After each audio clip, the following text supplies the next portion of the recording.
Welcome to my kcse revision journal. Marita James, Kigol's Boys High School, the Center of Excellence, the headquarters of chemistry in East and Central Africa. Today we are looking at Form 3 work, saliva and its compound. In my last videos, I discussed the whole summary of saliva in one topic, and today we are looking at the diagrams for the preparation of saliva oxides. Normally we have two saliva oxides, that is saliva 4, we have saliva 4 oxide, and then we have saliva 6 oxide. So if I start with the diagram category 1, we have this diagram which is used for the preparation of saliva 4 oxide. So when you look at this diagram, we have a concentrated sulfuric acid, then we have reacted with the copper tannins in the presence of heat. And again, you can see that this dropping funnel here, it has a tap at the top here. So the tap is used to control the flowing of this concentrated sulfuric acid, which can react with the copper tannins. If the tap is missing, then this dropping funnel must dip into this solution. Now, we can have the copper tannins reacted with the concentrated sulfuric acid, and then the gas will be produced in the presence of heat. The gas is passed through a concentrated sulfuric acid. The concentrated sulfuric acid in this case here, it is used as a drying agent. So this one is used to dry, the gas. So the sulfuric acid here, it is used to dry the gas. Once the gas has been dried, it is collected by the downward delivery. The reason why it is collected by the downward delivery is because the gas is denser than air.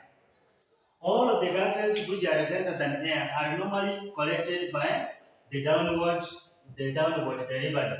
So you can have the copper tannins reacting with the concentrated sulfuric acid, of course in the presence of heat. Then you can have the saliva oxide gas, we have water, and then you have the copper salivate. So the main thing here is the preparation of the saliva oxide gas, which is dried using the concentrated sulfuric acid, and then it is collected by the downward delivery or the upward displacement of air, because the gas is denser than air. Now number 2, we can also have the saliva oxide gas can also be prepared using a dilute sulfuric acid with the sodium salivide salt. So the sodium salivide salt, in the presence of heat, it can also produce saliva oxide gas, which is also dried using the concentrated sulfuric acid. And the dried concentrated sulfuric acid, being more denser than air, is collected by the upward displacement of air, or is collected by the downward delivery. Now, what is the role of heat? Here we have heat, and then here we have heat. Now, what is now the role of heat in these two experiments? We have a reaction of copper tannins with sulfuric acid in the presence of heat. We have a dilute sulfuric acid with sodium salivide in the presence of heat. Now, what is the role of this heat? One, the role of heat, it increases the rate of the reaction. So it increases the rate of the reaction, and therefore it can also reduces the solubility of highly water soluble saliva oxide in dilute acids now. So number 1, it increases the rate of the reaction, and number 2, it reduces the solubility of highly water soluble saliva oxide in dilute acids. The saliva oxide gas is highly soluble in water. So when the gas is highly soluble in water, we know that saliva oxide can dissolve in water to form two types of the acid. That is the sulfurous acid and the sulfuric acid. The sulfurous acid is an unstable compound which can be used in bleaching, something that we can discuss later. So here we have that saliva oxide is highly soluble in water. So if it is highly soluble in water, that is why we are making the use of this funnel.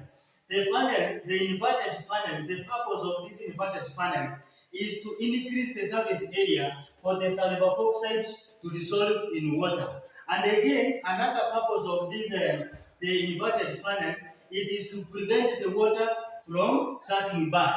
So sulfur oxide is highly soluble in water. That is why we are using this inverted funnel. Now we can have, in the presence of heat, the dilute sulfuric acid will react with the sodium sulfide. So we have the sodium sulfide. We have the sodium sulfide reacting with the dilute sulfuric acid in the presence of heat. Then we have the sulfur oxide gas. We have water, and then we have the sodium sulfate. Another oxide of sulfur 4, another oxide of sulfur is sulfur 6 oxide. How is the sulfur 6 oxide being prepared? Sulfur 6 oxide, first of all, we need to have the reagents. The main reagent is you can have oxygen, which we can obtain from the solution of air, and then we have the sulfur oxide gas. So how is the process takes place? You can have sulfur, which must be dried. It must be dried, so you have sulfur, which is dried using the concentrated sulfuric acid, and then you have this oxygen. Oxygen is from the solution of air, which is also dried using the concentrated sulfuric acid. So we have sulfur oxide, and then we have oxygen. So now a dry sulfur oxide and a dry oxygen gas can now combine, and then they are taken in the platinum asbestos, or what we call it the vanadium 5 oxide as a catalyst. So here you can use the purpose of this platinum asbestos is used as a catalyst. So in place of this one, you can also use the vanadium 5. So we have, this is a vanadium 5, the vanadium 5 oxide. So vanadium 5 oxide or platinum asbestos can be used as a catalyst to increase the rate of the reaction between the sulfur oxide and oxygen. So now the ones we have in the presence of heat, and also this is the conditions required here. As I've said, we must have this catalyst, either vanadium 5 oxide or the platinum asbestos. In this case, you can also have a temperature. You should also have a temperature which is ranging between, that temperature is ranging between 450 degrees to 500. Then of course you can also have a pressure of 2 to 3 atmospheres. Those are the conditions required for this type of the reaction to take place. Some of these conditions can be discussed during the preparation of large-scale manufacture of sulfuric acid in the contact process. So we can have now, in the presence of a platinum asbestos, which can increase the rate of the reaction, the sulfur oxide gas now can condense in a freezing mixture of salt and ice. Then we have the sulfur 6 oxide forming here as a white crystals. So this one, it forms here as a white. We have this one as it forms here as a white crystals. Then we have anhydrous calcium chloride in the gut tube. The purpose of this anhydrous calcium chloride in the gut tube, in this gut tube, is just to observe the moisture. So kindly follow my channel, click the notification bell, you get notified once I upload a new video. In my next video, I will be uploading the large scale manufacture of contact process.